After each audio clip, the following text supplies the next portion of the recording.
Assalamu alaikum. Let me just turn this up. Sorry. Okay. Assalamu alaikum. جور تازه تکرب خیر. خوب باشین، جور باشین، سلامت باشین. This is a very weird one. This is a very spontaneous session. It's going to be very emotional. It's going to be very full on. Trigger warnings, of course. There is a lot of trigger warnings. There may be some things you wouldn't like. Because we're going to go deep. We're going to go into being Afghan. Wa alaikum salam, محترم پرستش خانم. خدا کنه خوب باشین. I hope you're well. I hope your family is well. I hope that you're at peace. We all need some peace at times. خوراک پرگزه خدای وکی چه تاسو جوړه خیری است. خدای وکی چې کور کې مې خیرت وي او تاسو خیری است.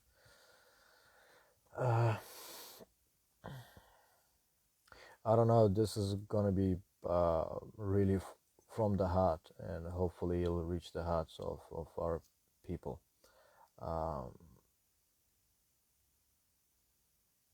Because this is for our people. So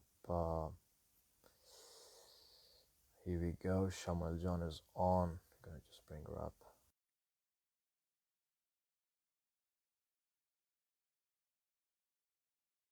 Hopefully her live works. Let's see if we can touch the hearts of some people. Annie? Let's see. Awal salam ba'd azu kalam. Salam, how are you? I'm very good. How are you? I'm all right. I'm ready for this to be dramatic. I'm ready for the drama. I don't know if I can call it drama, but as soon as you show up, there are like hearts just flying everywhere. See, that's what happened. To give me. Where's that? Always here, always here, always here for you. I have made a minimum. I didn't let myself do more than one page of notes, just like yesterday. So one page. Did you actually do notes? Yeah, I had a great concept that I want to talk about.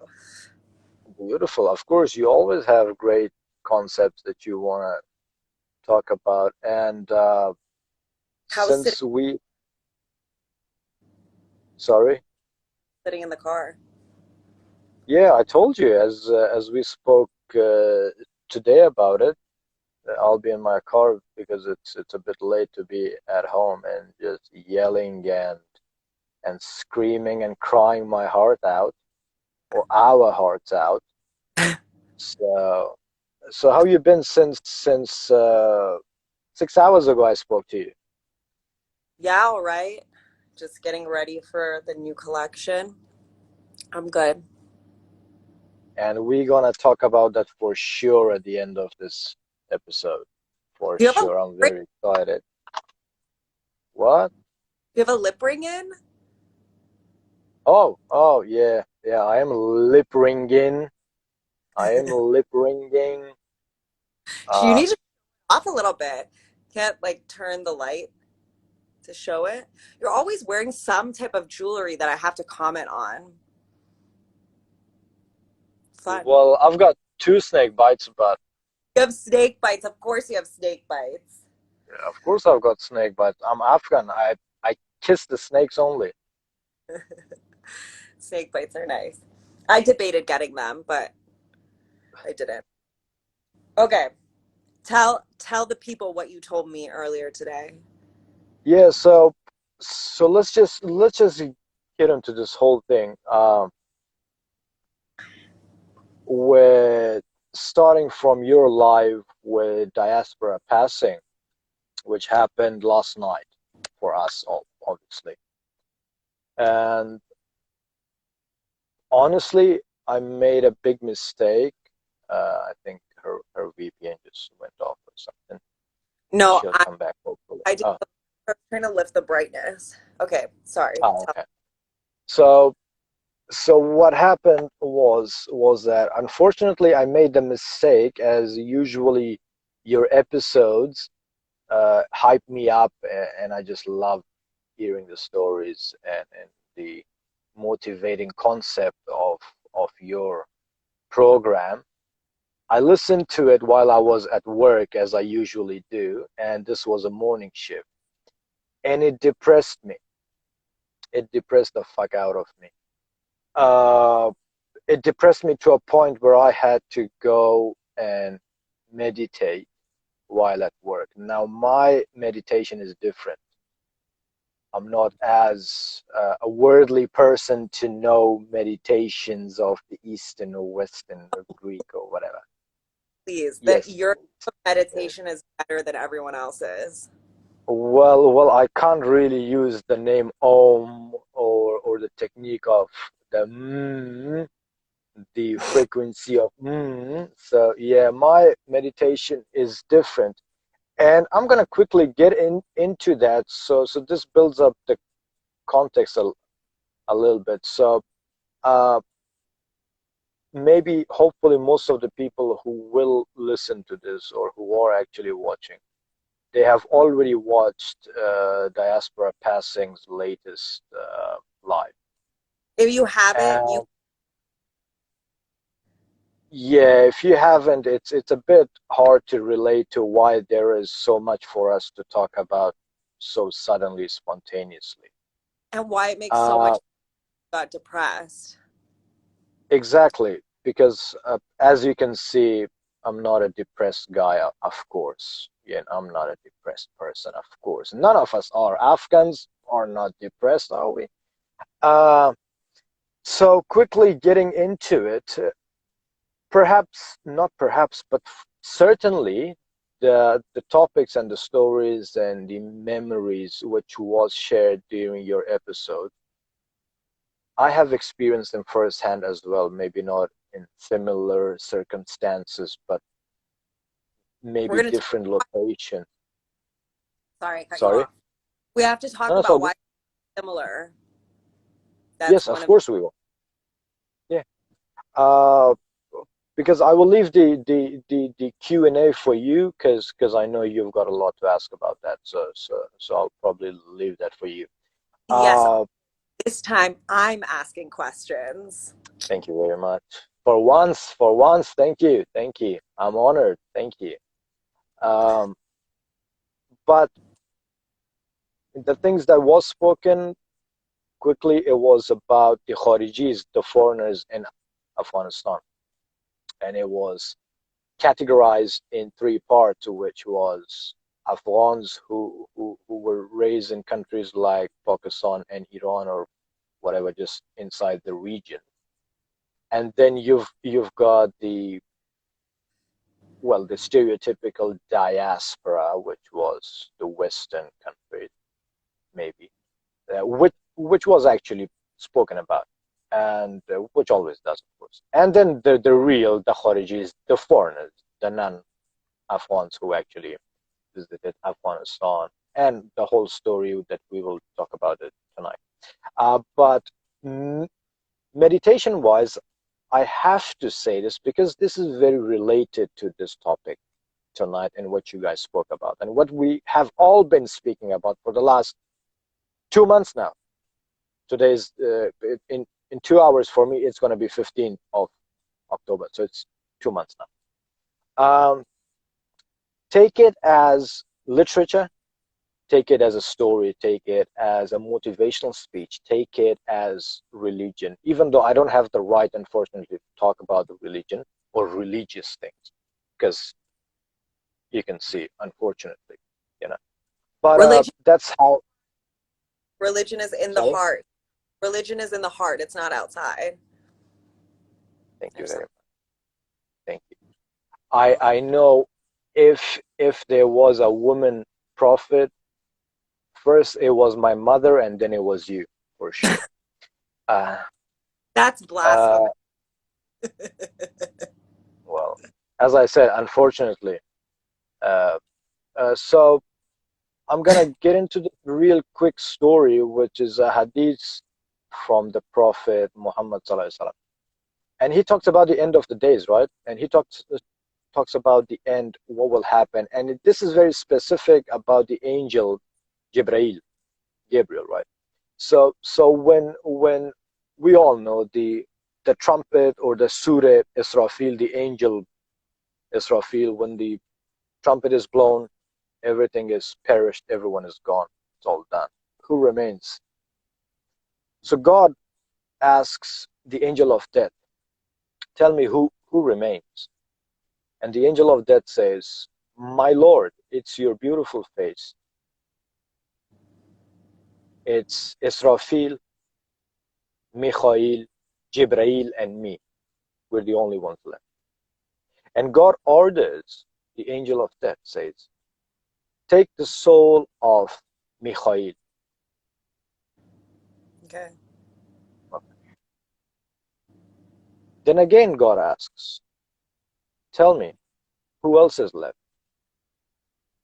And the angel of death says, my Lord, it's your noble face, it's Israfil, Jibrail, and me, your humble servant. And God says, take the soul of Israfil.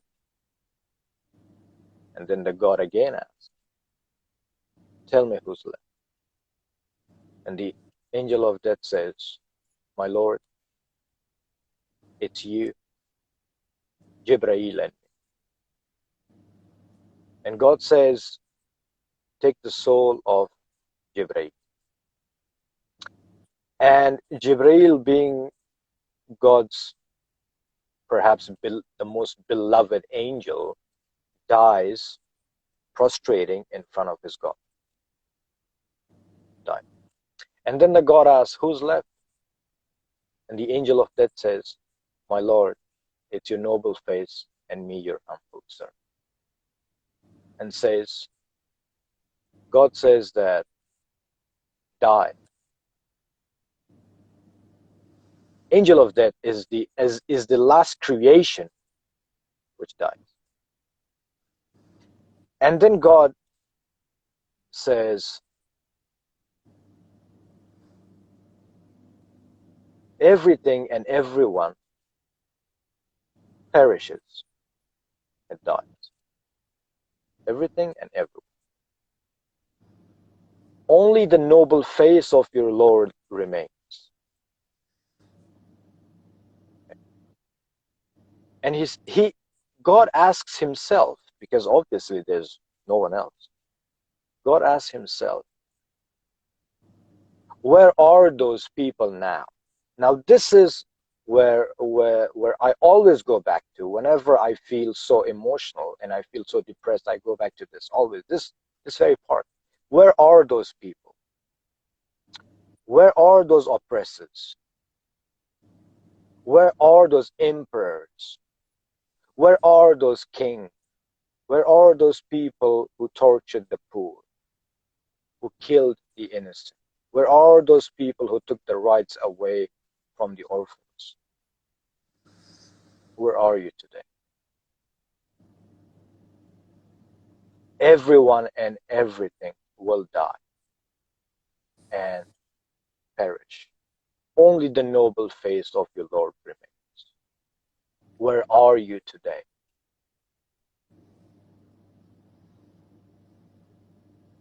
This gives me such a peace because I hope this happens. You know? It will. Okay. Everyone's gonna die. And and I hope there's one entity still left who would ask, right? Because some of us do believe in the day of judgment and resurrection of the soul. And that entity, being God or whoever, would grab them by the collar of their souls, bring them up,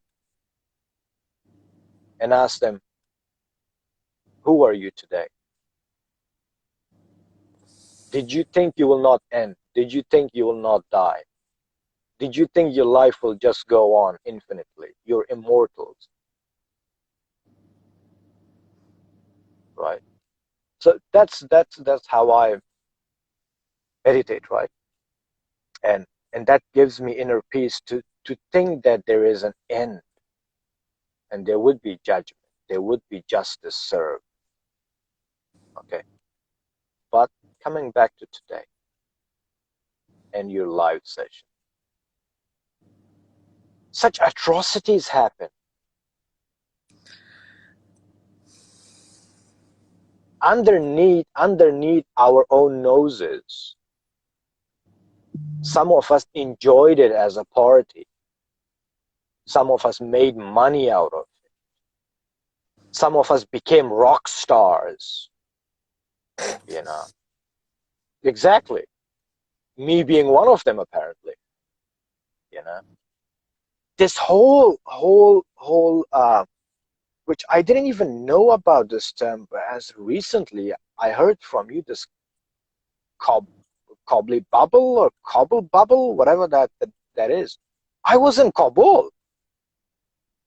Yeah, I mean, it was only called cobble bubble in certain spaces, right? It's not it's not accessible to everyone, and that's part of the problem. But I think not just when I was doing my thesis that I spoke about yesterday, but when I just spending time in Kabul, really not a lot with these foreigners, but sometimes when I would be around them, they would say these things like, we didn't, especially in the later years, it's like frogs boiling in their tank. Do you know that analogy? Like when frogs, I don't even know if I know how to explain it properly, like you don't realize how hot it is because Okay. you're all, until Okay. you all of a sudden are like scrambling to get out and stuff. What I thought was interesting with you, I mean, it wasn't surprising at all to me that you said that you got depressed from hearing that live. And honestly, there is no way that we can cover all of the whole topic of Khadija in 1 hour. It's not possible. I think there's so much more to say. And the thing about diaspora passing is we're trying to speak to people who they don't know anything about what's going on in Yep. Afghanistan. That's who True. we're True. trying to cater to, and then everyone else who knows more and more, great, that's amazing. But to me, why it's not surprising that you got depressed is because, and I hope we get into this, like I want to get into the depth of this so much, is that you, as much as I have a problem with this, because Afghans who grew up in Iran and in Pakistan, and even to an extent in India, I think personally, from my own experiences, should be called diaspora as well. You don't get a Of pass course. because you Of lived in the course. South in a country with Muslims. That doesn't mean Of that's course. not Afghanistan also has culture outside of that. And if you're not 24 hours immersed in that culture, you're a fucking diaspora. And I get angry by this because this was a way of division that not only foreigners did, but Afghans did themselves. Why it's not surprising to me that you got depressed is because you had a very specific life, but you also spent time growing up in Afghanistan. So you got labeled as one of the real Afghans, the Afghans, right? And your perspective on this is different than people who came from the West and also the foreigners themselves. And what's more interesting about your specific perspective that I want to ask you questions about is the fact that you spent time with these foreigners in a very specific situation. You playing music for them, and I'm not saying for them like you were doing it for them. You weren't. I know that. But playing in spaces where they're the audience, where they get to consume you, you know? And so yesterday we talked about this, like Afghans being the only time they're around this cobble bubble shit is when they're the help. You know, that's really the only time that they're allowed to be around. And while I don't have it, this isn't associated to classism, part of you performing for them is their entertainment, you know? So so I just want to speak about all of this stuff because you have a perspective that needs to be spoken about because technically you're Afghan. Thank you. I, I I'll be honored. I am honored that you call me an Afghan. Okay, Well, I would call you because that. I would call you that anyway. Really, I would, and I have called you that when we're speaking privately.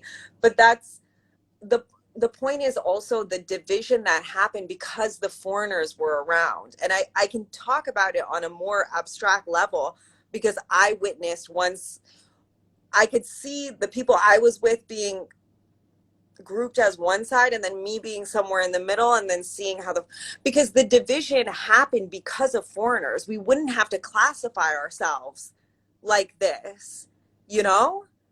So I'm saying that you are Afghan, really Watani Afghan, but I'm also saying that this is how you would be called as well by these people. yeah, that's why for a reason we had a lot of attention. We had the spotlight, because uh,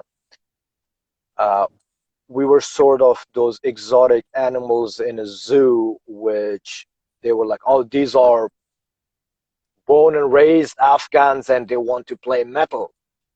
Shit. Yeah, Okay, that's very, oh, I know how shocking is that. That they actually progressed with the rest of the world did.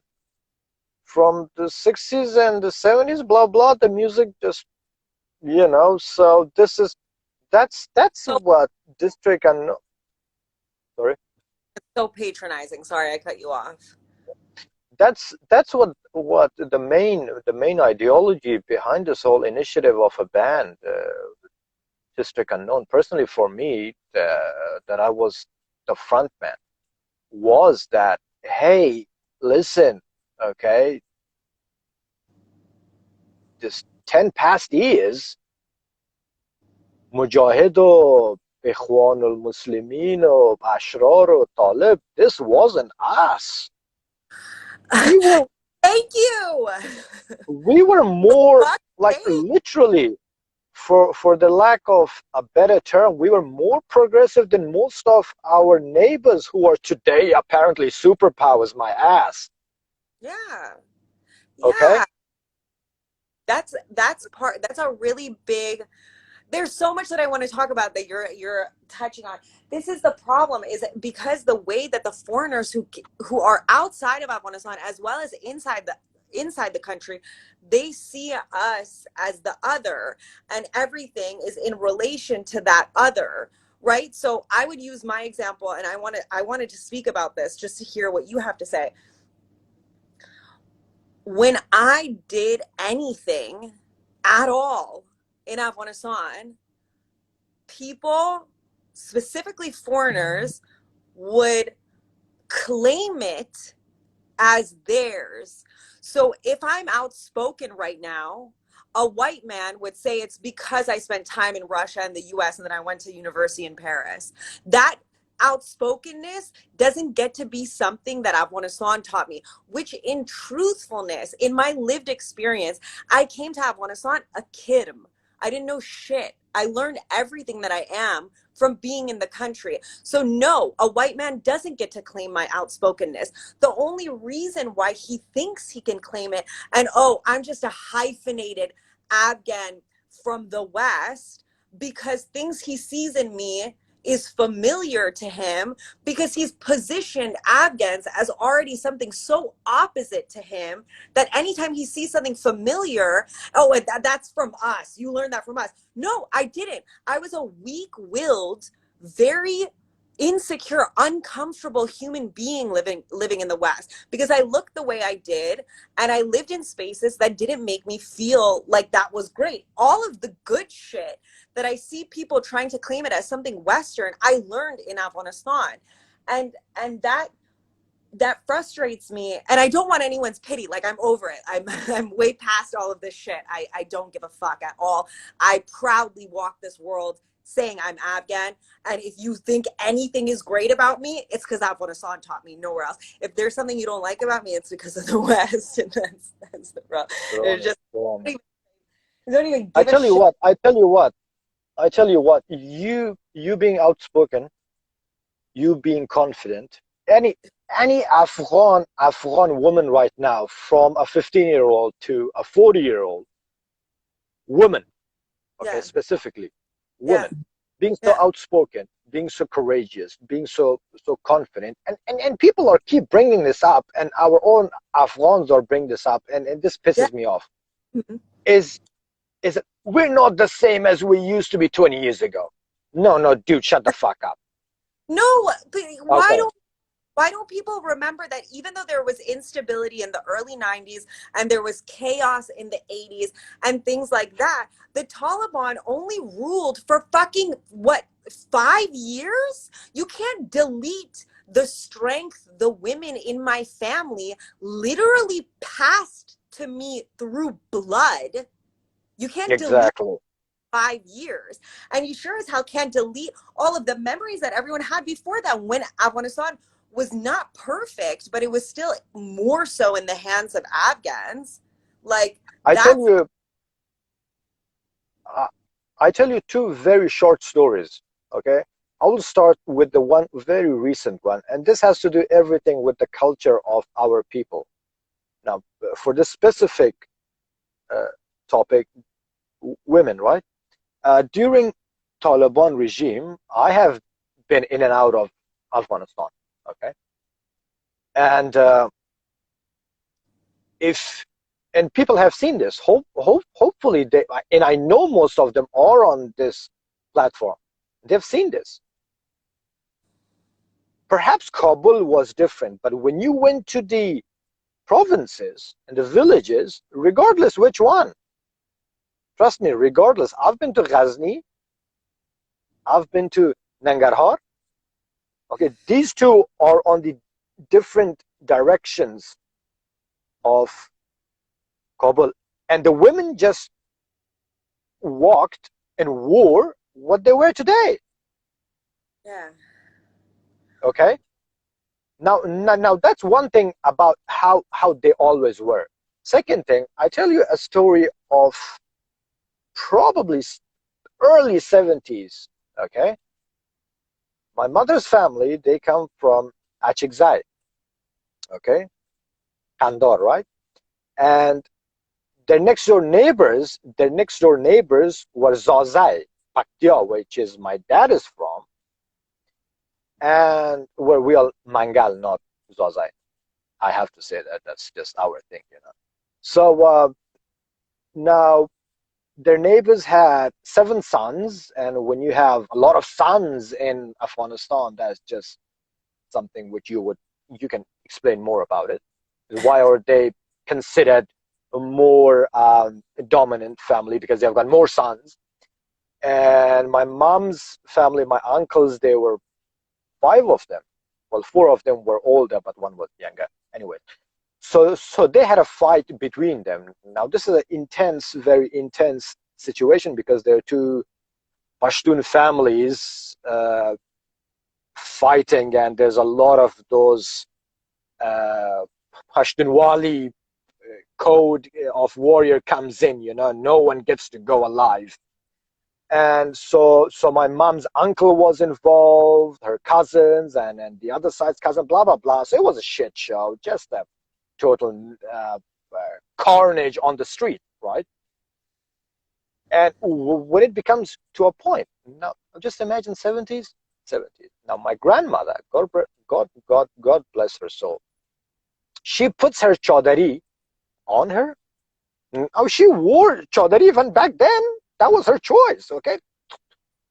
Taliban's nutfa, their seed never existed. Okay? So she puts the chaudhary on. She takes my grandfather's sword, and she goes out. Okay?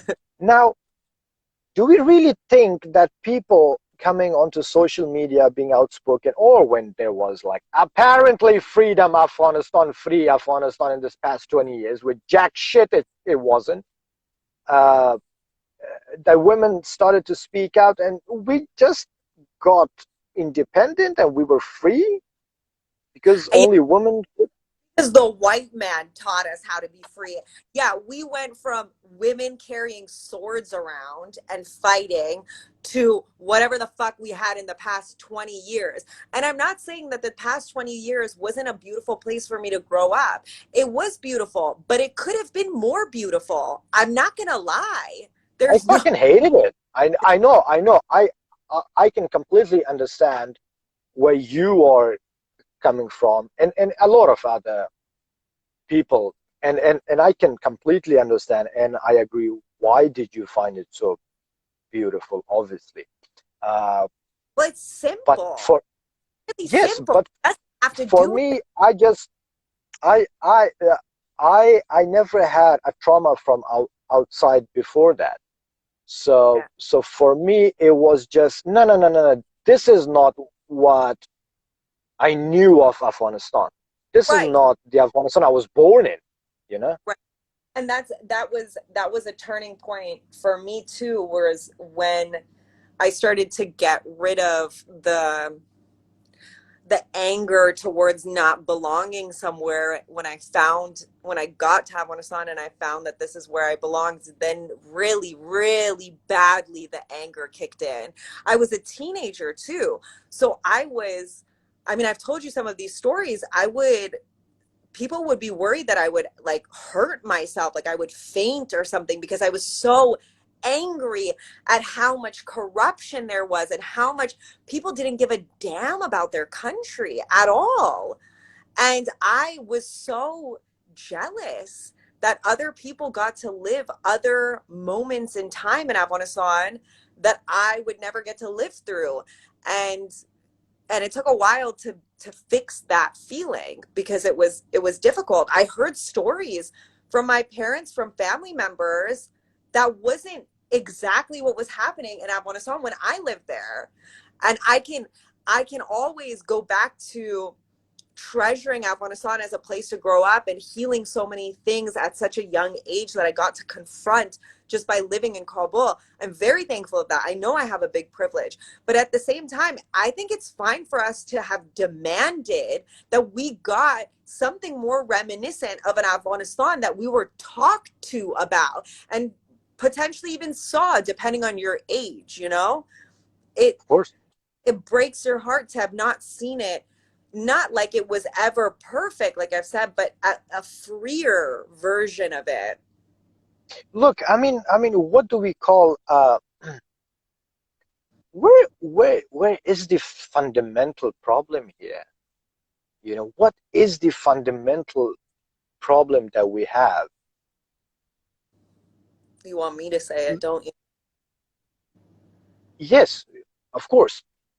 To give you some more context, It's us. we can blame the foreigners, divide and conquer, and we always talk. I always speak of that as well. Divide and conquer.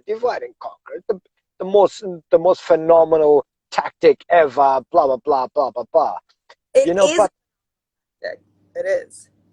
yes, yes, it is. And I think in the human history. But at the Here. end of the day, who does it apply on? Well, here, let me take the weight off of you because of some of the things you get accused for. The problem is us. We're the problem. Afghans are the problem.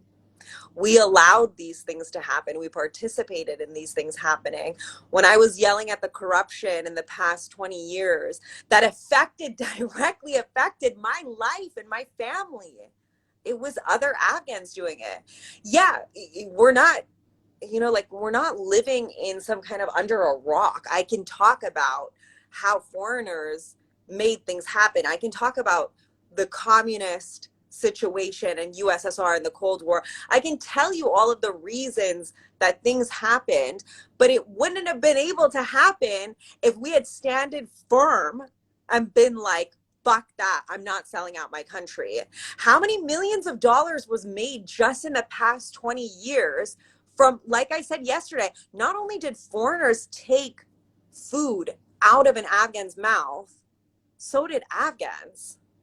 Of Afghans, what Afghans' if mouths. if okay, let's just put this in a very small context, right? In a very small scaled map. As a family, okay, Mm-hmm. their parents, Mm-hmm. Afghanistan, Mm-hmm. motherland, right? And they've got kids. They've got Pashtun, Tajik, Hazara, Uzbek, Pashai, Nuristani, Aimaq, Yeah. Baloch, all. Okay, these are kids, right? Okay, we never got along. Kids, really, the siblings, not all of them get along at times. But if your mother gets attacked, if somebody comes to kill your mother, the mother is mother. That's a very collective feeling towards her. You don't even have to, honestly, and I'm not saying this because of,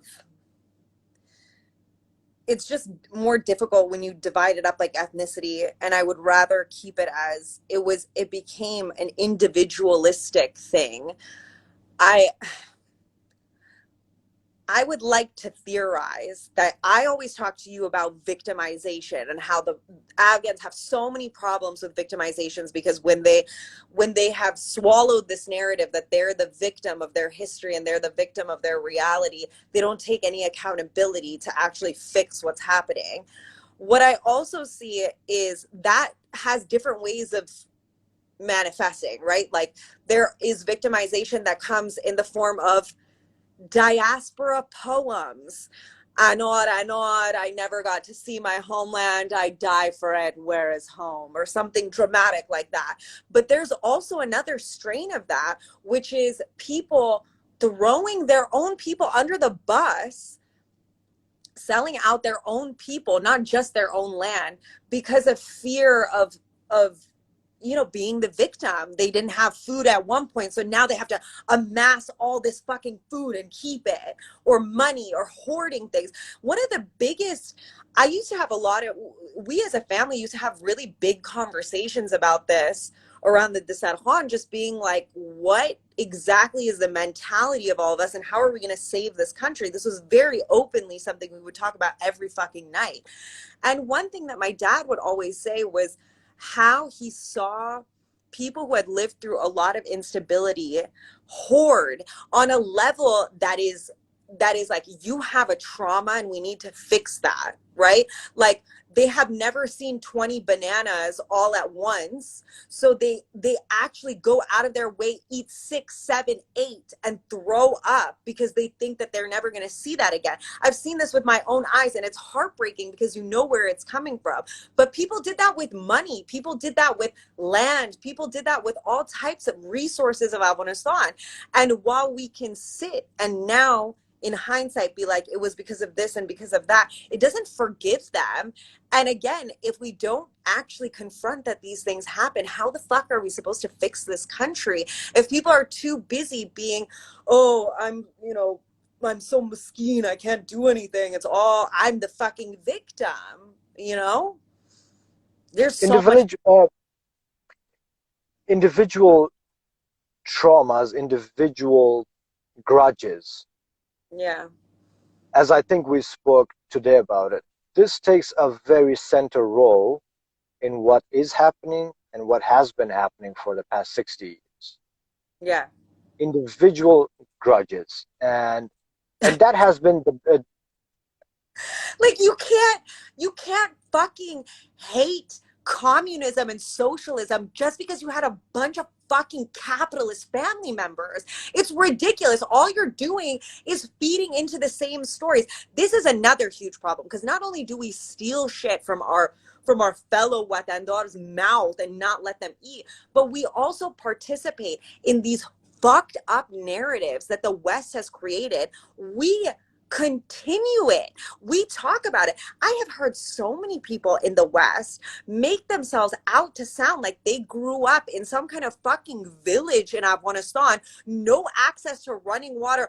Ugh, the Russians took everything away. Bro, the Russians didn't take shit away. You were a fucking capitalist. You lived in Kabul and you ran away of your own volition because you couldn't stand the fact that there was people in the country who wanted equality for everyone. And I'm getting Exactly. so emotional about this because it's a Exactly. success. It's a successful story for capitalism. We as Afghans Sure. are used over and over again to make some part of capitalism be correct. Oh, look, we took all these refugees in because the Russians were so evil. So was communism, all leftist politics. Actually, thank God we won the Cold War. Now it's being used right now. You have people who are running away from Afghanistan saying things that they would never say if it wasn't for these narratives. They're sitting and saying, oh, I'm a strong woman, so I can't stay in Afghanistan. That's not a land for strong women. It's like, how the fuck did you learn strength? You learn strength from Exactly. Afghan women. You're just Look, saying to fit the white narrative. And I yeah, can't tell from some of this. I know I'm going on a really long rampage, but I'm almost done. I can't tell if some of this is happening because people are so fucked up inside. They've internalized everything and they haven't stopped to self-reflect and be like, look at themselves in the mirror and say, do I really think that I learned my strength because some white person taught me this? Or do I have strength because it's in my DNA and I've been taught it by the women in my family? I can't tell if it's that or if some people, I know it's both. Let me say this. I know it's both. There's also people who know that if they fit the narrative, it will make their life more successful because the more you dance for the white man like a little monkey, the more you'll be successful if you fit the things they want you to say. If you say things like, oh, I have an opinion as a woman and fuck all Afghan men because they're terrible, that fits their narrative. Anyway, yeah. what do you have to say about all of this? Because I just went on so long. Look, so no, no, this was all. Of course, there's a lot that we can talk about here, and I can clearly understand which part of your heart you're actually speaking from. And this truly makes sense. All of it makes sense. In depth, it makes sense. These are the fundamentals that people have to understand. Someday we have to face these things. Right, Someday right. we have to face these facts. If Yeah. we don't face the realities of our own weaknesses and grudges and enmity between ourselves for no fucking apparent reason, we're not Right. gonna, Yeah. we will, it's not about just protecting the country. It's not just protecting. We're not going to build walls around it. It's about having a country. Yeah. Yeah. Okay. Now, Yeah. I just saw a specific question here from our friend DC Daddy. I apologize. I don't know your real name, bro, but okay. So DC asked, we may ask what actually depressed you. What was the specific thing? The specific thing which depressed me is how much of a, let's just say there was an island inside Afghanistan specifically for the privileged ones, Yeah. Khariji, the foreigners, okay, who were apparently there to help Afghanistan or rebuild. Hold on. Sorry, I have to say, because I didn't get to say it in the last live. It's not that they were here to help. They were also here. The underbelly of their mission was to teach us how to be fucking humans, as if we don't know how to be humans Well, ourselves. That is yeah, that's part of their fucking humanitarian crisis. It's yes, bullshit. They always that lower this. was that was the script. As we spoke about it today, I remember clearly watching what happened on September 11. I was watching it live actually on TV, and I know everything what happened after that. I've seen everything after that. My family, my parents predicted everything. Okay, Stan, now this is gonna happen. That's what's gonna happen. You will hear this on the radio. You will hear this on this radio. This radio would be really active now. Blah blah blah blah. And Yeah. what depresses me is how could we allow it? How could we allow it? It wasn't, it wasn't just your parents. My dad was saying these things. There was people who were writing things. There was MLM organization. People were publishing books in Afghanistan being like, this is what's about to happen. We have to not let it happen. Uh, Let it happen. Doctor Doctor से Najibullah Shair Khudaya he predicted all of this 20 years before it happened. Okay, now I'm gonna quickly more clarify this. The depressive part is because I have experienced this firsthand. Okay, we being a band invited to a venue to play a concert, we wouldn't be allowed by our Afghan guards on the door with our gear on until a Khariji from inside comes out and he said, yeah, I know these guys, man. Yep. They're here to play. And I looked at the guard and I said, would I just show up with this fucking gear? Yeah. To do what? To drink vodka? No, I can buy a lot outside. Don't worry. I know. I know where to get it. Second thing is I worked for, those who don't know, for a 7.7 billion US dollar project. Okay. And I had the authority to sign off every day $1 million of property. I could accept, receive, inspect, and done. Busted. Okay. Now, give you two things. Depression. First of all, we had internal security, South Africans, majority. Yeah. Racist motherfuckers that I've never seen anywhere in my life. Yeah. They used to treat our external Afghan guards like piece of shit. This old guy doesn't know how to speak English and you're trying to tell him the tactics of counter attack. Well, he doesn't even know English, you dumbass. Yeah. I had to tell the guy that, dude, he doesn't know English. So why are you yelling at him? Okay? And a lot of people had this, external guards and internal guards. I'm just saying to the people who don't know exactly, about this. Yeah. White were on the inside, and then the Afghan guards were on the Of course. Now, what happens is we had these what do you call that? So these different projects around Kabul and then around Afghanistan. Couple of these project heads were Afghan diaspora or Afghan expats. Okay, engineers, well educated, patriotic people, but of course they had foreign passports and they came from there with USA. And when there was a blitz, there was a robbery and there was a blitz that every Afghan should be searched. And this director comes in to the main office where we are at, and the guards want to search him, and he said, I refuse to be searched. And this made a big drama. Why?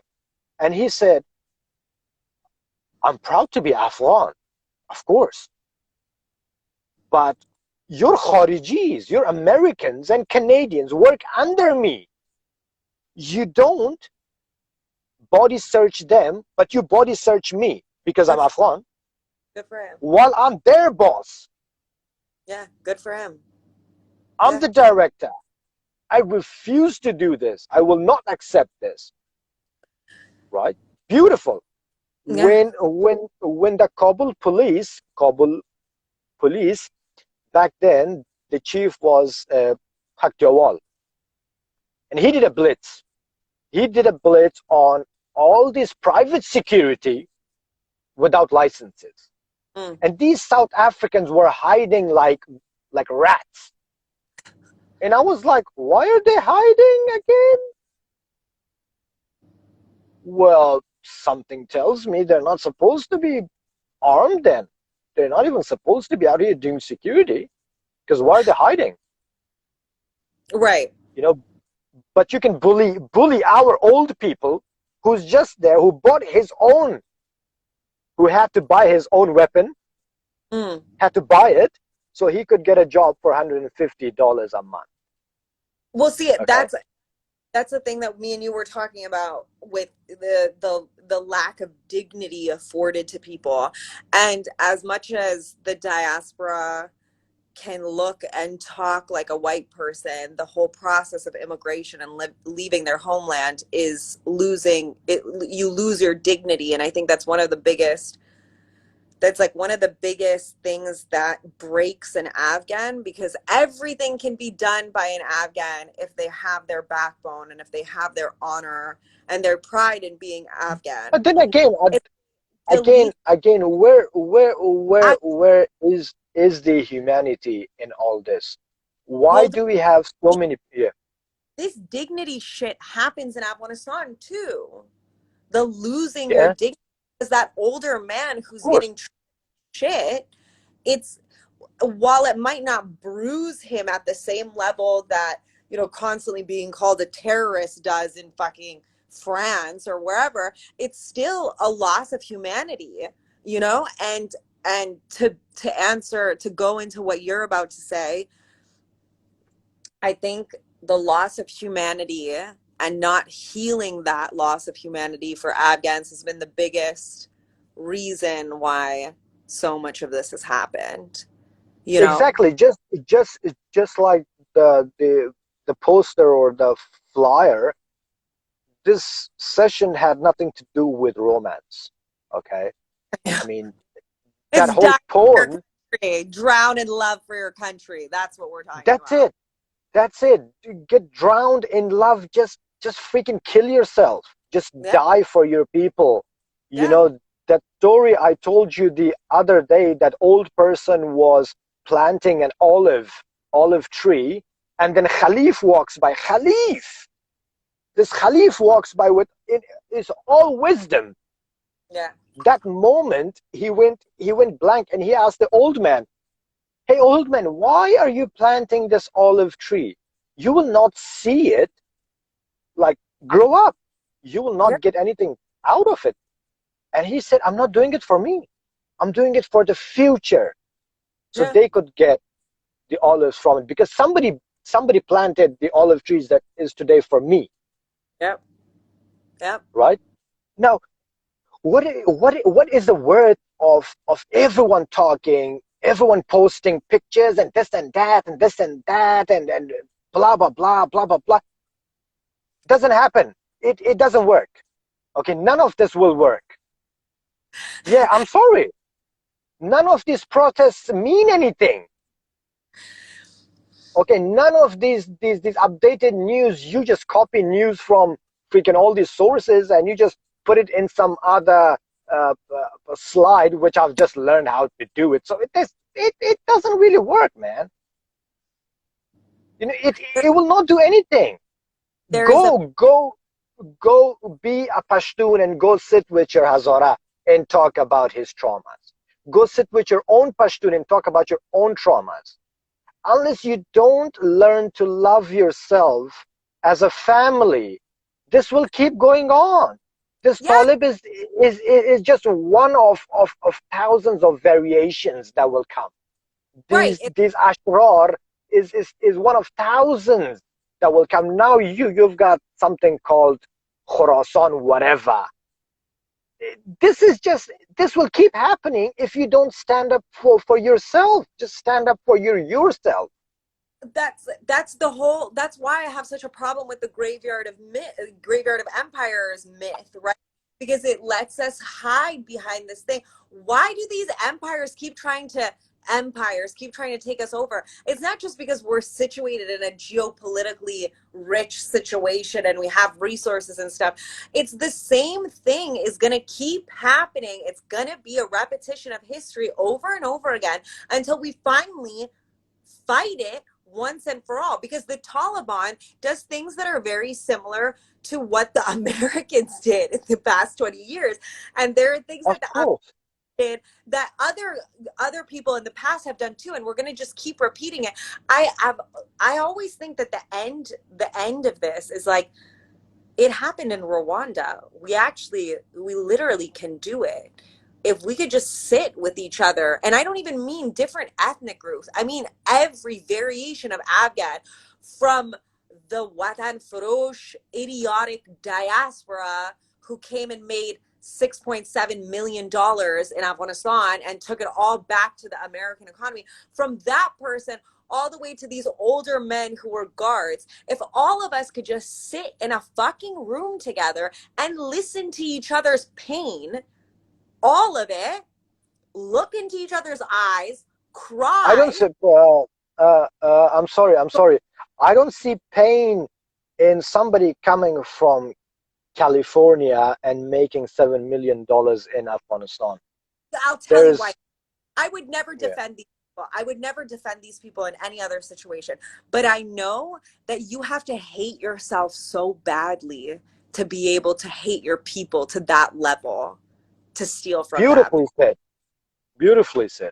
Thank you. Beautifully said. No doubt that I love you so much. It's it's only because this is the fundamental thing. Okay, how much do you hate yourself, which It's so, reflects on your family? it's so simple. It's so fucking simple. It's so simple. There is no, we don't need to keep reposting. I hear where you're coming from, where certain things that people are doing isn't worth a damn at all. I understand that. But I do think that there is beauty in educating each other. And if educating can happen through the internet, then okay, that's great. If we could stop posting women in mini skirts in the 70s and instead focus all of our efforts into learning the fucking history of our country. Like, just learn the fucking history. It's the same Tell story you over what, again. uh, uh, tell you what, one of these again about why I got depressed listening to your life. This this whole culture of the what was actually supposed to be dedicated funds for Afghanistan, how they were used, right? How much was it used for the people who were supposedly there to work and help, Yeah. and how much was it used on Afghanistan itself? Now, as I said, I work with a very key uh, institution, and I know that there's a lot of money was involved in it. One of our very own Afghan contractors for stationery. Those who have been in Afghanistan, they will know Sharanao Kabul, Charai Ansari, three Humvees, yellow colored Humvees. It's everyone knows it. Okay, that was the stationery. Now his cousin was my best friend. Well, his dad's cousin was my best friend, the owner of this company. When I got to this new position, when I got to this new position, I rejected a couple of his orders that weren't what we actually asked for. And he called me himself. He said, "Are you Lamar Mangal?" I said, "Yes, sir, I am." And he said, "I'm blah, blah, blah." I was like, "How can I help you?" He said, "Why are you rejecting my orders? The person who was before you never did that." Lamar, come on, man. We can take care of you. You can take care of us. You know who we are.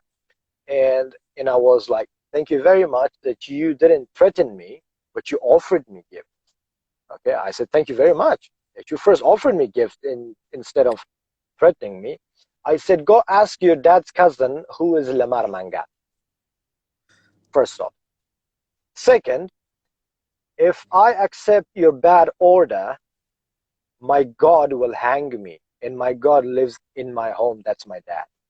He will hang me first. I don't have to worry about the creator. He will hang me first. He will give me all those tortures that God may say, hey, stop, that's enough. Okay, so I'm sorry, I cannot do that. Maybe you can ask your friends in this company, the expats or your friends, to transfer me from this position so I don't get to face your orders and I don't get to reject them. Or you can just send me what I've asked for. Second thing, I was with the special ops, and I've said this before, I really, I know people who made six figures. I know those people, okay? And they made that on the side. That wasn't their salary, of course. And they didn't actually think about how do we make this six figures, is that those six figures and 10 times that six figure gets added on that money that the company is charging, and that goes on to the Afghan people. Right. Exactly. Okay, they never thought about that. Now, again, this is the personal traumas. This is the personal grudges. I don't give a shit what happens to anyone. I just need to make it. Right. Right? Exactly. Okay. But here we were fighting the Chechens, fighting the Uzbekistanis, and the Punjabis and the Arabs. Yeah. Okay. It was us. We were fighting for the name of our country, for the name of our people. I used to sit with our own army boys and eat their food, which Toba, a dog will not eat. Yeah, I'm sure. Yeah. It's A nasty. dog wouldn't eat that. And then the next day one of them goes and he gets shot in the head with Yeah. that food in his stomach. Yeah. Like, everyone should listen to this.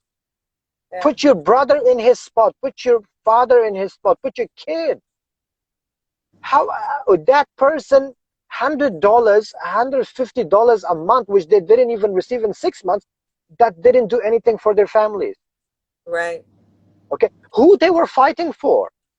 Yeah. There were two reasons. There were two reasons they were fighting for, and I'm very qualified to talk about this. Yeah. The first reason is they loved their nation. They were nationalists, right? That's the beauty of it. Okay, they were nationalists. To hell with any others. That's what I say. Because no one will care for you. We saw that. We have seen this. We're watching it right now. Yeah. Okay. Yeah. Yeah. Second was the personal grudges. Personal grudges. Now this guy is in the army now. Okay, he's licensed to carry an arms, and he's kind of protected by this armed forces. So the enmity he has in his village cannot hurt him now, because he's a bit privileged, him being in the army. Okay, that's a very internal thing. Very internal thing. Okay, but at the end of the day, that guy died, and thousands like him died with dog food in his stomach, or maybe empty stomach. He died. Okay, our people, our kids, these governments that we've been trying to support, fuck with Taliban. Who the fuck are they? Who the fuck are they? Do we even consider them human or fighters? Put them in front of any young 16-year-old diaspora who does MMA for the past 5 years. 5 of them will not stand him. Hand to hand. That's the reality of these people. They're high on pharmaceuticals. They're high on meth. Okay, this is just a freaking folklore. Oh, their religion, ideology. No. They need shit. Okay, they need shit to go for 5 days and 5 nights without food and sleep. I've seen it. I know it. Okay, I've fought with them. I know it. But people like me, a month and a half ago, who were like, let's just wait. Let's just wait. There may be hope. Why? Because we were so traumatized by these other fucking corrupt, blood-sucking, freaking insects that we were like, dam ghanimat ami. Ami biaya. Yeah, but that's the problem. That's always what happens. That's what happened in 95. Exactly. Everyone's like, Exactly. if this could stop. And that's, some people can't wait for that, and other people now have actual PTSD from the last time it happened. I'm so happy you told that first story. I was actually wondering if you were going to tell it, and if you weren't going to, I was going to try and ask it from you without saying too much if you didn't want to tell that story. No, no, no. Look. I Because have that's not. off. Uh, yeah. Hopefully, I have been able to answer the whole depressive why I was depressed. And I started this whole session with my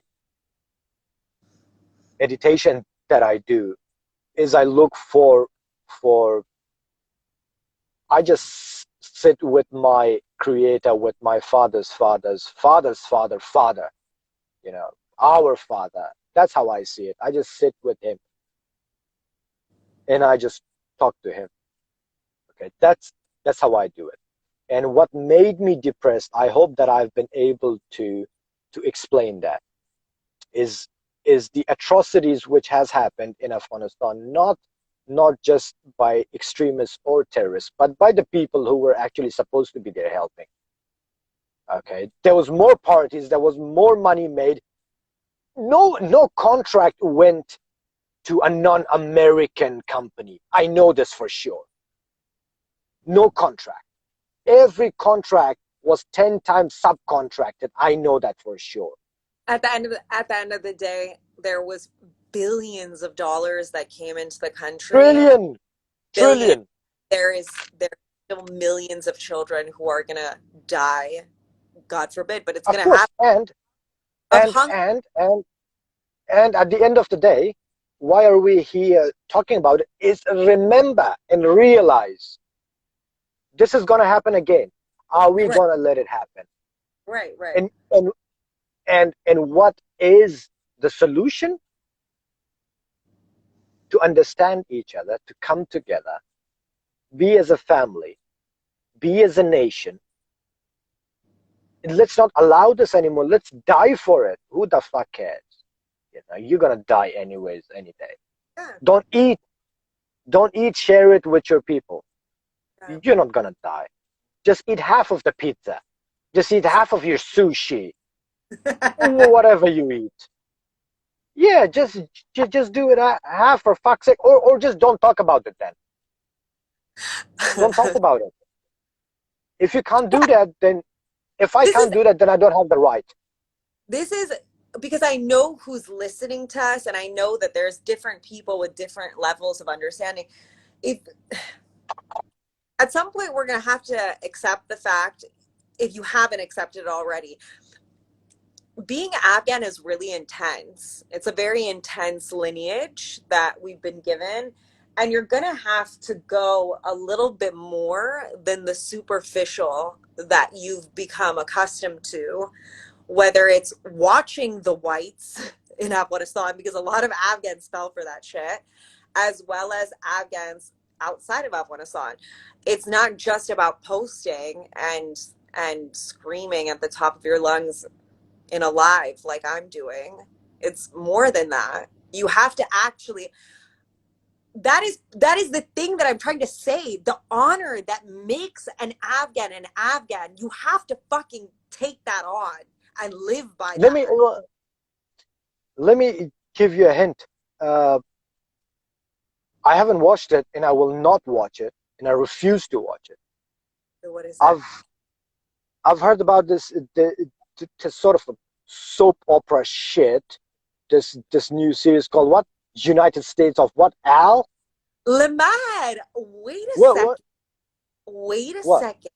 Oh, I thought okay. you were always interested in the other side. You have to absorb all the different sides to better understand your own side. Isn't that what you say?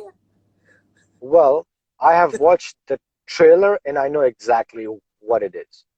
You didn't I just think, you read what I wrote and then you didn't have to watch anything else.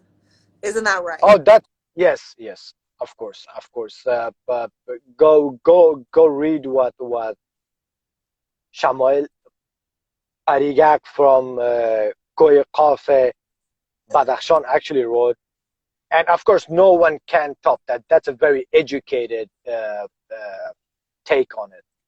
But for Some me, people, as an uneducated person, I can say that that's just a ton of crap. That's just bullshit. Okay, well, you're selling your own people with no fucking reality in it, and hopefully, I'll be able to talk live with so many of these interpreters that this would be very obvious that that's a ton of bullshit. This is another fucking brainwashing technique. you don't even have to. I mean, like, yes, me and you can go call our interpreter friends and talk to them. But just the people who don't even have that in their life, just remember, and if this isn't enough to topple the idea in your head, then I can't help you. If interpreters who are not the ones who came from the West and whatever, I'm not talking about those. I'm talking about the Afghans from Afghanistan. The interpreters that were taken on signed fucking contracts that they're never allowed to speak to any media ever about their time with the military. So if you have a translator, we have a real life translator on the board of writers of this. Guess who signed off on it? The entire military industrial complex of the US said it's okay because the narration of this story is fine with our narrative. This translator can provide insight because all the other I tell hundreds you of what. reporters I tell aren't you allowed. what. Yeah. 2008, Herat, Camp Stone. Okay, Camp Stone and Pulurdu Zafar, Camp Victory. There's a documentary on it as well. I was there. And one day, one of the captains, an Afghan captain, asks a NATO lieutenant. Now, captain is way above lieutenant. So this captain asks company commander, "What is that white thing flying over our head?"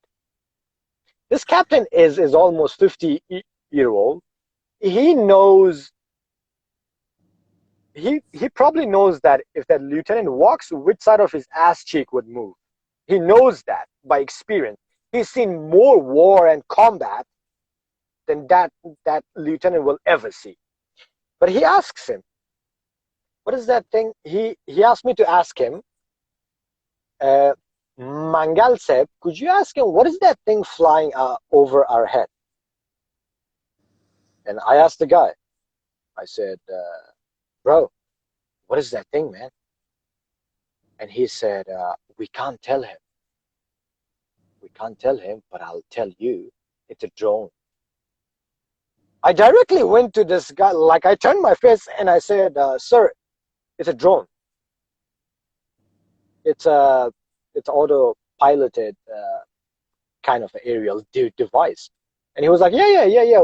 We know all about it. We've heard about it." And this guy, the lieutenant, gone all red, and he told me, "I told you not to tell him." I was like, "Why the fuck wouldn't I tell him? Who are we here for? Who are we here for? If you're not gonna tell him, it's a drone. He's the army of this country, and you're not telling him that there's a Yeah. drone over his head." Yeah. And that's why, my friends, 9 people who are actually listening, I was pretty famous for being an intelligence among their people because they couldn't believe that this guy is could be so stupid. But no, I was not. I was just trying to be an Afghan, and I'm still trying to be, and I'm still It's trying to very be. it's very difficult for me personally to hear you say the word drone without doing sirge like a drone. That Guys, you everyone. have, right? Yeah, yeah, of course. Sergey like a drone. I didn't Sergey get like a drone. Garzawi. Uh, yeah. s- s- we, I have to say this about us people. Do we even know what homelessness is about? Do we know what's being homeless? I think I do. You, you do. I do it as well. Some people who were born abroad and raised, regardless of what kind of a county or suburb or city, probably it's hard for them to relate to this homelessness. But ask your parents, ask your father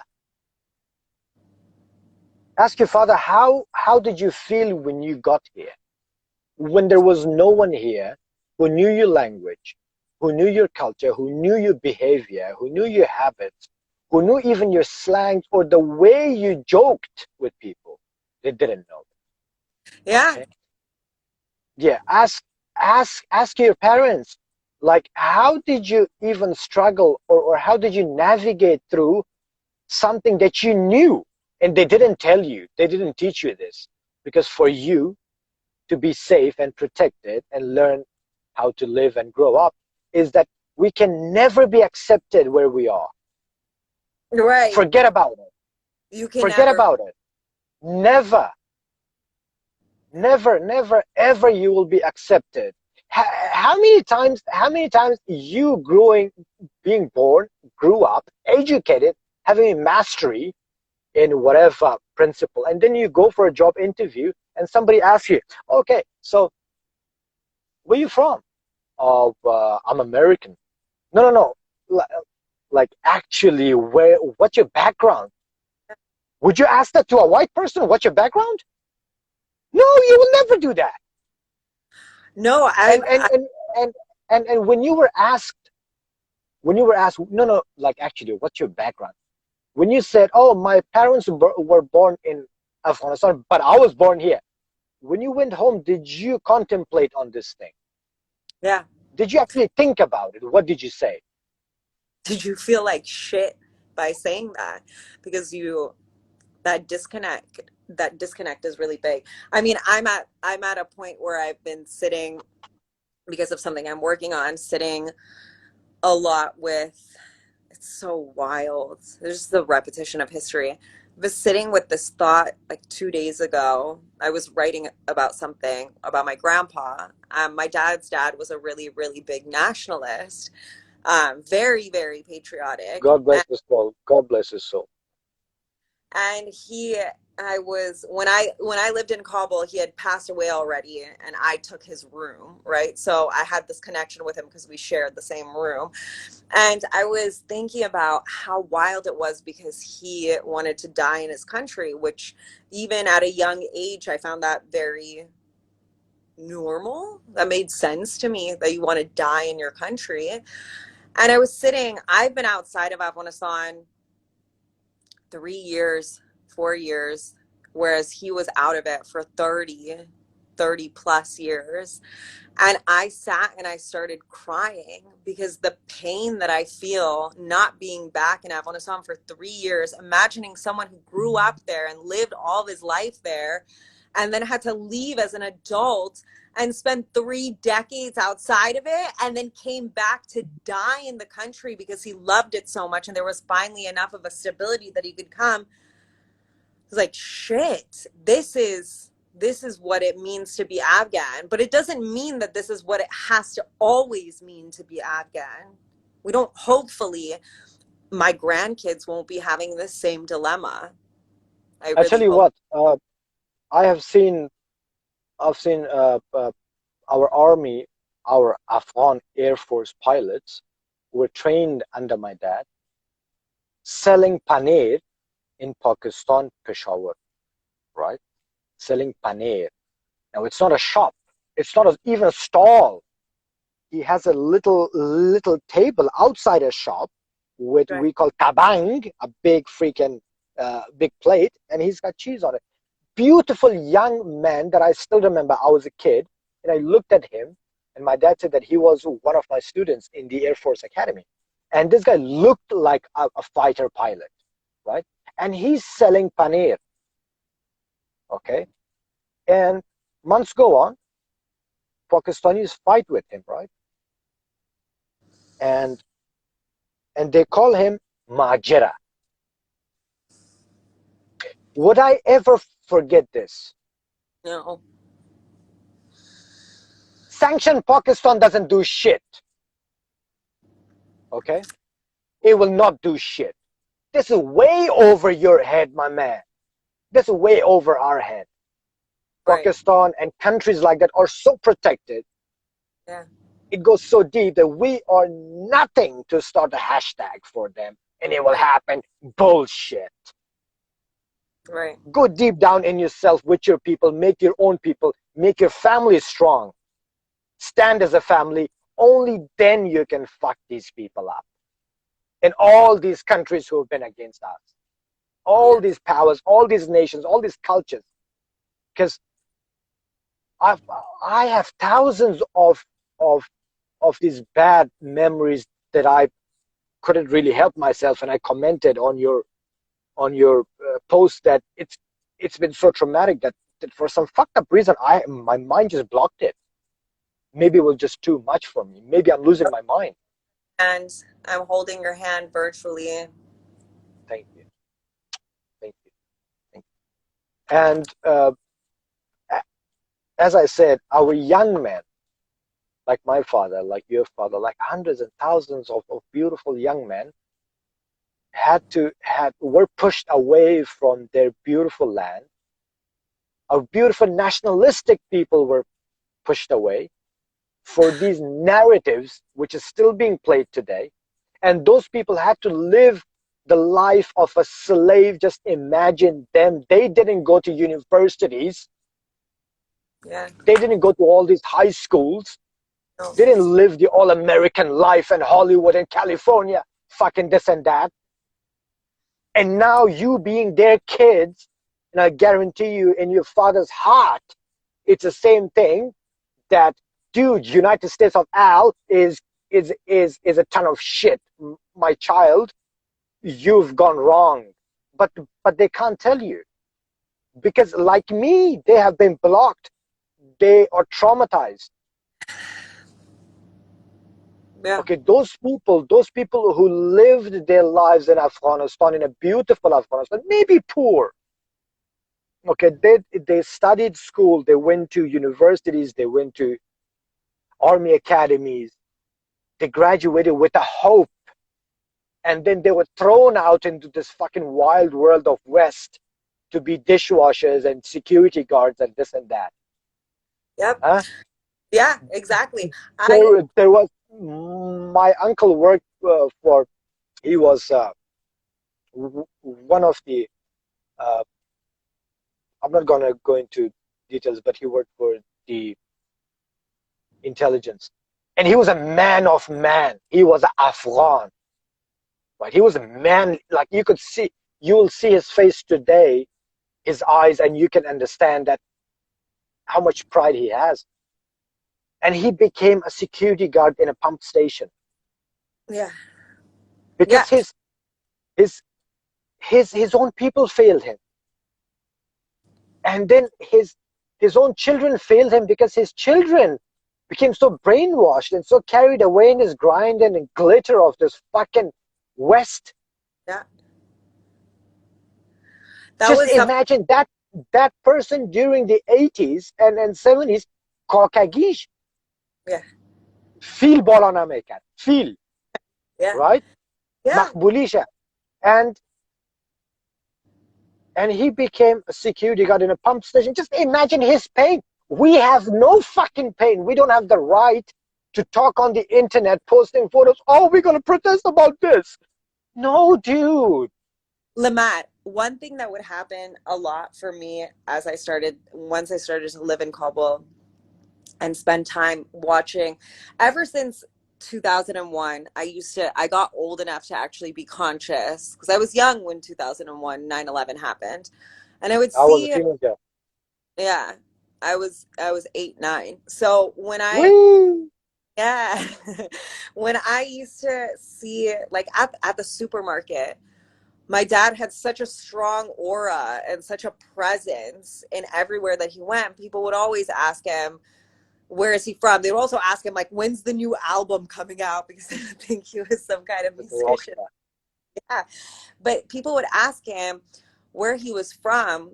And even though he's half Tamil, he was raised so Afghan in Afghanistan that he would say, with a smile on his face, it like haunts me that he would do this.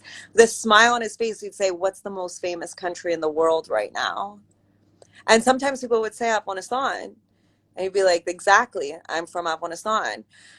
And at that time I was young and I didn't get it. But as I got older, I realized how strong, how strong this Well, man was, to every day, multiple times, doesn't matter where he is, as long as he's not in Afghanistan, anywhere else. It doesn't matter if it was a third world country, first world country.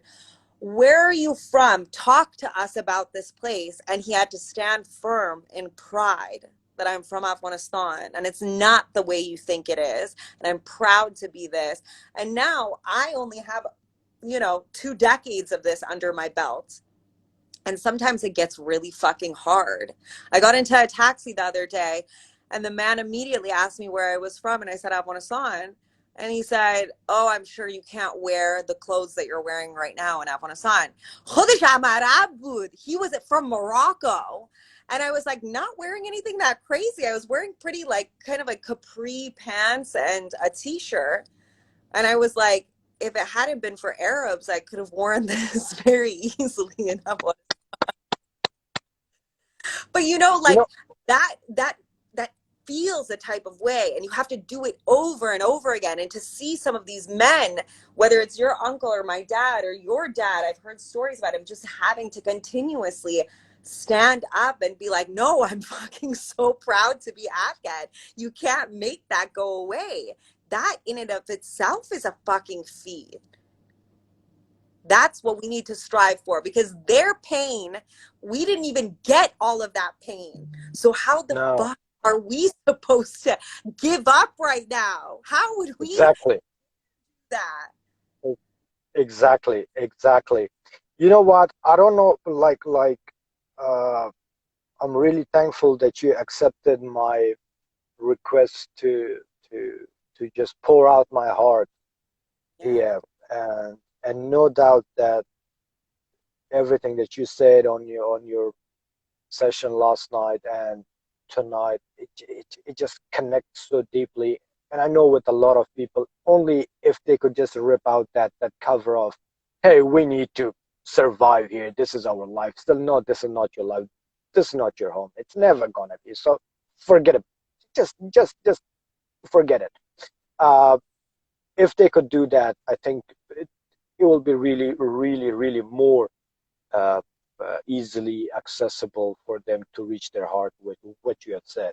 And I don't know, I have blabbed a lot, but uh, I've just shared very few personal experiences of mine tonight. Hopefully, people have heard it. And in the very last part, I will ask you, and then maybe very short, I will say something at the very end. For this our rambling tonight, what you have to say for the people who would hear us, maybe not today, 10 years in Well, the future. I didn't get to ask all the questions that I had for you. uh, So I'm I'm sorry, look, no, I'm fine. always here for you. I'm always here for you. You know that I'm at your service, so you Well, can ask me to come online whenever you want, because we talk regularly anyways, yeah, but what we talk about, people have to know. I think the questions that I had for you as, being Afghan and having a metal band was, I had very specific questions that I wanted to ask you, but we'll do that at another point. I'm not stressed about that at all. If What? well, if you want to ask me now, sure, No, sure, sure. it's too many. No, no, no. No. I Okay, think then we it. can do a special session for that. Yeah. Yeah. District unknown analysis. Yeah, That sounds exactly. good, though. That sounds very good. Sounds No, very good. Yeah, but yeah. what I would tell people is, no Wait, matter wait, how wait, wait, wait, wait, wait, wait, wait. Tell a youngster who's 20-year old 10 years from now. Who's 20-year old 10 years from now. What are we where doing today? what are we doing? Anywhere, We're anywhere. we're planting the olive trees. We're never going to see them, but that's okay because we love Afghanistan so much and there was olive trees left for us. So we have to continue Right, that. right. Um, I think at the end of the day, it is something external and collective, but also it's about talking to yourself and it's personal. I talk about this a lot on my page. You need to look at yourself in the mirror and kind of confront your own shit so that you could be of better use to your people, because your people are not the people that you think are your people. Your people have been waiting for you to claim them as your people for all of these years. And no matter how good money tastes or how good it is to be the only Afghan in a room full of non-Afghans, whatever that shit feels like that I don't even know about, whatever greed itch it scratches or whatever validation you get from it, doesn't mean shit at the end of the day, and you will regret not fighting for your country because it's in our DNA. It really Bravo, is. bravo. Nama khuda, mashallah. I I had have to. promised you, I have promised you that I will use Nama khuda, right? Uh, Oh, mashallah. and and of course, mashallah. Uh, after after those words, of course, there isn't a lot for me left to say, but I will do just say this one thing, John. do it for the ancestors. People died for Afghanistan. For That's what? a Who to thing, be right? a learner? Like, get. I think I think the only living living history. Don't go into the books. The living history that we have left is our parents or grandparents. Okay, if you're lucky enough to have them, I tell you what, my brothers and sisters, go to them, sit with them, take their hand, kiss their hand, be as culturally Afghan as you can in that very moment. Okay, be very culturally Afghan as you can in that moment. Okay, hold their hand between your both hands, look them in the eyes, and ask them, are you happy with what's been going on in Afghanistan? Are you happy with me? Am I doing enough? What should I do? What should be done? What Afghanistan do you see as Afghanistan? And do you actually feel like home in US, Canada, Germany, Pakistan, India, Australia, Bangladesh? Do you feel home? If not, tell me what's homelessness. Just just do that for once. Just experience. You have tried so many probably joyrides and adrenaline activities and skydiving or deep diving and hallucinogenics and freaking whatever drugs and this and that. You have tried everything. Just try this once as well. This could be a very good meditation. It may not say om for half an hour in it, or you don't have to cross your legs weird ways and make weird shapes, but this is heart to heart. And heart to heart has the biggest power and magic. Hold their hand, look them in the eyes, and ask them. And I can guarantee you, they will tell you the answers that you never thought existed and you never want to hear them, but they will tell you that. And that's your answer. Then that is on to you if you want to act on it. It may require you to sacrifice your careers. It may require you to sacrifice your money, your Lamborghini or Hummer you drive, or Audi R8s you drive, or your house in Beverly Hill or Santa Monica, whatever the fuck, wherever those places are. I've just heard them. And if it comes to personal sacrifice, it will ask you that, and you need to contemplate: are you prepared to do that? You'll not get anything Are you out of prepared? Are you prepared to have your Afghan identity be the deepest that it could be instead of just the superficial, wear clothes a couple of times a year and et cetera, et cetera? I mean, you are one of the you're one of those people that if me and you get into conversations about Afghanistan, you can make me get to tears, and you were very close just now. Our elders are to be respected and to listen to their stories because they're living history. And I dare you guys to make your Afghan identity be something that goes all the way to your backbone instead of something that's just on the surface. it. And in follow up to what you just said, uh, our Afghans say always: درد داری پیش سر طبیب، چی میری پیش سرگذشت برم. If you have a pain, don't go to that specialist. Go to the person who's been through it, and they know all all about it. Just to point out, Shirazia, my younger sister, beautiful kid, and she just said that I just wanted to say that fuck United States of Al, bro. Not just that, but any media propaganda film Anything. or anything which has been made on Afghanistan or about Afghanistan, fuck them all. Dude, And or that's the problem. No one gives a fuck if there's writers who have Afghan blood. No one cares about that. What we care about is how it directly kills our own Afghan people. That's it. It's that simple. It's a narrative. And there's yeah, even like man, forget about your blood. At times it doesn't do shit. no Honestly, you will see, how that in the 90s, the Soloi Nawad were uh, Rocket Yar.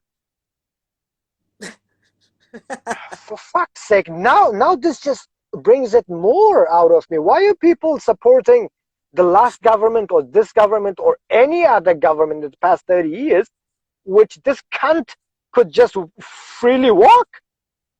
right. Why? How? Who are you supporting today? Why? For fuck's sake. Okay, sorry. But yeah, that, uh, for fuck's sake. Anyways, yeah, Blood the blood, the blood. blood doesn't 90s, 90s people have actually had. My cousin told me in Makroyan, you had dogs and cats. Could you imagine dogs and cats hiding in the same place? And I'm talking about Afghanistan, not some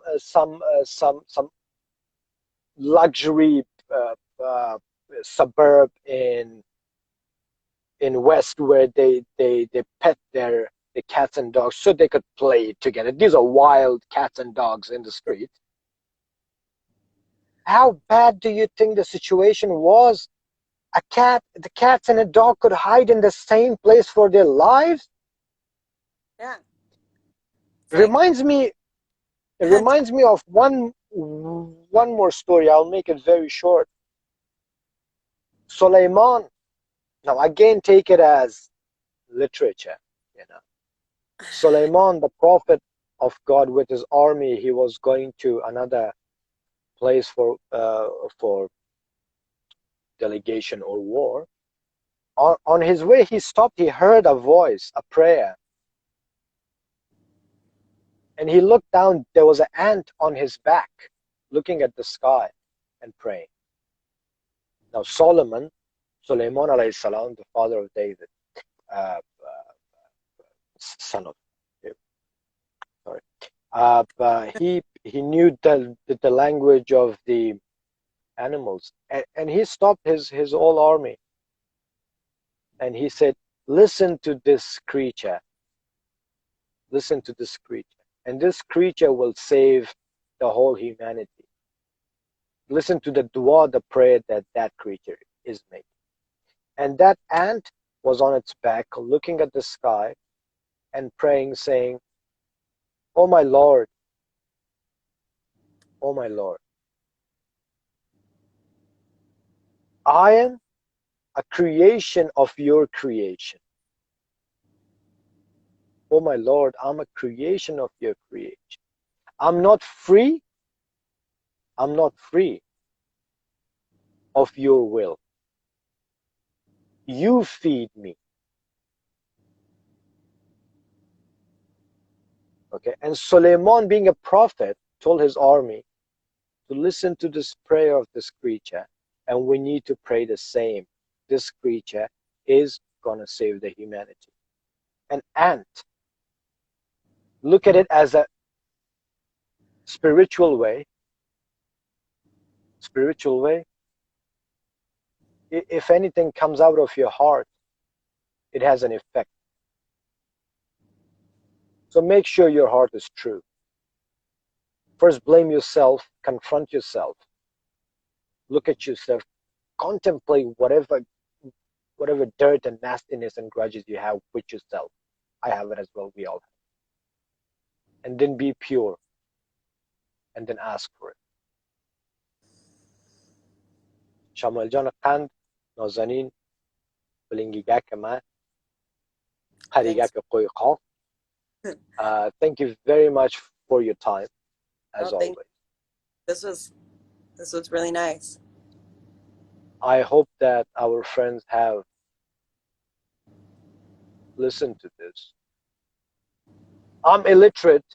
You've got Yeah. masters at least in the stuff that you talk about. I'm illiterate person, but I'm a To human. I have a spirit. I have a soul, and I talk from the soul. to the eight And I talk people from my to the 8 people who are watching, this man is always talking about being illiterate, and then out of his mouth comes poetry. So no. you really need Well, to that's wrong. it right now about this. All Love you right. so much. You take care. Shabba Make sure khair. Uh, this. This is sorry. nice. Make sure you save this. Oh yes, of course I will. Of course I will. Thank you very much. Thank Everyone, stay safe. God bless you. Thank you. Khuda Hafiz. Assalamu alaikum. you.